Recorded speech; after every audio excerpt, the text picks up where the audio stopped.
Hello दोस्त, ये कहानी है एक ऐसे इंसान की जिसने इस दुनिया के सबसे बेरहम समुंदर में 400 से भी ज्यादा दिनों तक बिना पानी और खाने के सरवाइव किया और ये बन गया दुनिया का सबसे पहला इंसान जिसने पैसिफिक ओशन में सबसे ज्यादा दिनों तक जिंदा रहने का वर्ल्ड रिकॉर्ड बनाया। लेकिन ऐसा क्या हुआ कि वापस आने के बाद इसको सुसाइड करना पड़ गया।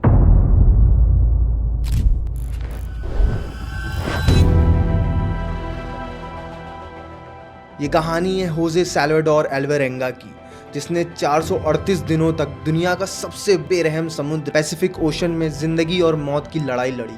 पैसिफिक ओशन का नाम सुनते ही हर किसी के मन में डर आ जाता है। हमारी दुनिया में 71% सिर्फ पानी है और अगर सारे महाद्वीप मिला दिए जाएं तो भी पैसिफिक ओशन उससे बड़ा ही है, जहां दूर दूर तक सिर्फ पानी और खामोशी है।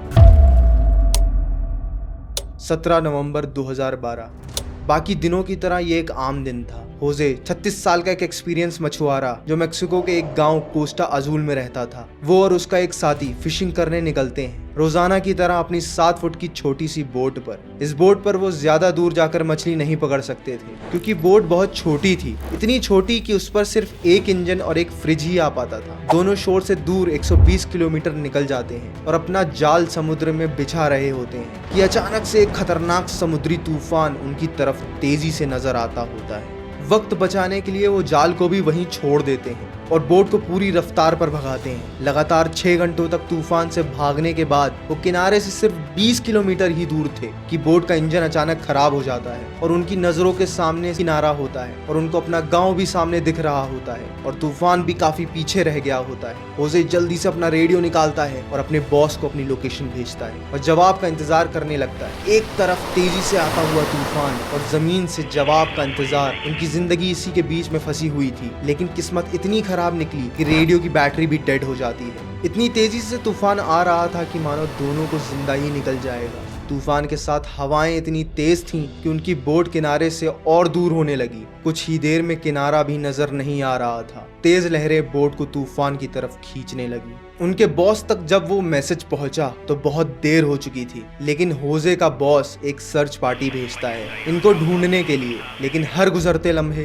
होजे की बोट दूर से दूर होती गई। तूफान की तेजी की वजह से ये लोग ना कुछ देख पा रहे थे और ना कुछ समझ पा रहे थे कि अब वो किस जगह पर है और किनारा किस तरफ है। हैरानी की बात तो ये है कि सिर्फ 5 दिन में ही इनकी बोट किनारे से 450 किलोमीटर दूर पहुंच चुकी थी। छोटी बोट होने की वजह से इनको ढूंढ पाना और भी मुश्किल हो रहा था। ना इनके पास कोई फ्लेयर गन थी, ना इनके पास कोई ऐसी चीज थी जिससे आग लगाई जा सके ताकि धुएं से किसी को सिग्नल दिया जा पाए। दोनों एक दूसरे को देखकर मन ही मन में सोचने लगे कि शायद अब बचना मुश्किल है। 2 दिन पहले ही खाना भी खत्म हो चुका था। मछली पकड़ने के लिए भी उनके पास अब कोई सामान नहीं था क्योंकि जाल वो पहले ही छोड़ चुके थे। दोनों का भूख से बुरा हाल था कि अचानक से एक चिड़िया उनकी बोट पर आके बैठ जाती है। ये दोनों एक दूसरे की तरफ देखते हैं और उस चिड़िया पर हमला कर देते हैं, लेकिन चिड़िया बचकर भाग निकलती है। दोनों को पता था कि हो सकता है कि कोई चिड़िया फिर आए। कुछ ही देर में एक और चिड़िया आती है। इस बार दोनों बहुत तरीके से उसको पकड़ने का प्लान करते हैं और आखिरकार वो कामयाब हो जाते हैं। इस तरह दोनों अपनी भूख मिटाने के लिए बोट पर आने वाले परिंदों से अपना गुजारा करते हैं।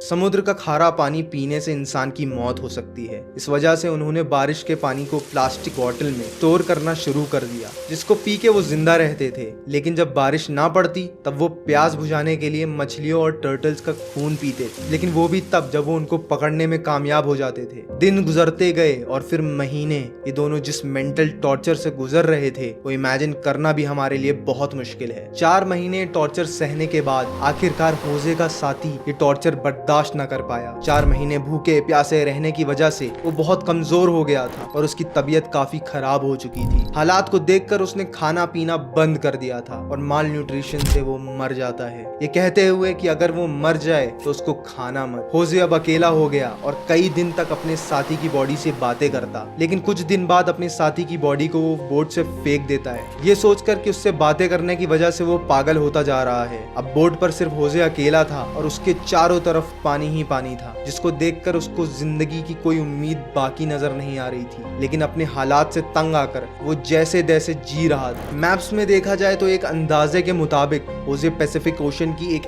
ऐसे पार्ट में मौजूद था जिसको दुनिया का इनहैबिटेड हिस्सा माना जाता है, जहां दूर दूर तक ना पैसेंजर शिप्स चलती हैं ना कोई आइलैंड था, क्योंकि यहाँ से सिर्फ कार्गो शिप्स ही गुजरती हैं। समुद्र में गुम हुए 6 महीने से भी ज्यादा हो चुके थे और इस दौरान होजे ने अपने साथी को भी खो दिया था। इस वजह से वो काफी ज्यादा फ्रस्ट्रेटेड हो चुका था। एक दिन होजे को दूर समुद्र में एक कार्गो शिप नजर आती है। पिछले 6 महीने में ये पहली शिप उसको नजर आई थी और ये मंजर देखते ही उसमें जिंदा रहने की उम्मीद फिर से वापस आ गई। होजे ने कार्गो शिप की तरफ हर मुमकिन इशारा किया, लेकिन बदकिस्मती से शिप इतनी दूर थी कि होजे को शिप में बैठे हुए लोग देख नहीं सके और देखते ही देखते होजे की नजरों से वो शिप भी गायब होने लगी और वो ये सोचने लगा कि अब कोई उम्मीद नहीं है और उसकी मौत बहुत करीब है। लेकिन उसके क्रिश्चियन फेथ ने उसको सुसाइड करने से रोक लिया और वो जीता रहा।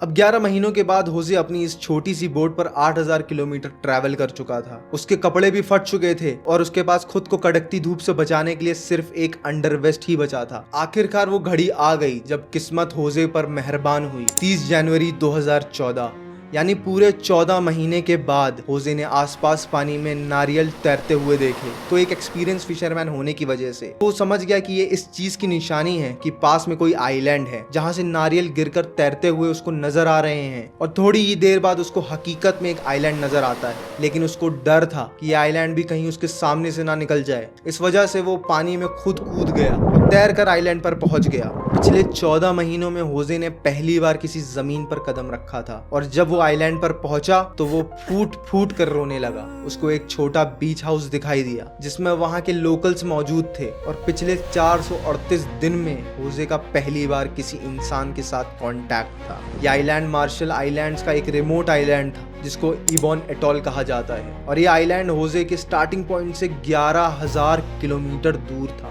होजे की किस्मत अच्छी थी कि वो खुद से आइलैंड के करीब पहुंच गया, वरना होजे से अगर यह आइलैंड मिस हो जाता तो अगला स्टॉप उसका फिलीपींस में होता, जो इस आइलैंड से भी 5000 किलोमीटर दूर था। होजे को वहां से अपने घर वापस भेजा गया और पहुंचते ही वो एक और मुसीबत में पड़ गया। वापस पहुंचने पर होजे ने 438 डेज के नाम से एक बुक पब्लिश करी, मगर होजे पर अपने साथी को मारने का इल्जाम लगाकर उस पर केस कर दिया गया। वही साथी जो होजे के साथ बीच सफर पर मर गया था। इतना कुछ देखने के बाद जिंदा वापस आने वाला शख्स अपनी सफाई बयान ना कर सका और उसको जेल भेज दिया गया। होजे की जिंदगी में एक के बाद एक मुसीबतें आईं और उससे परेशान आकर वो सुसाइड कर लेता है। इसी तरह ये पता चलता है कि जिंदगी किसी के लिए फेयर नहीं है। और अगर आप जानना चाहते हैं कि क्यों आपको अपने फोन से डरना चाहिए तो ये वीडियो देख लीजिए। तब तक गुड बाय।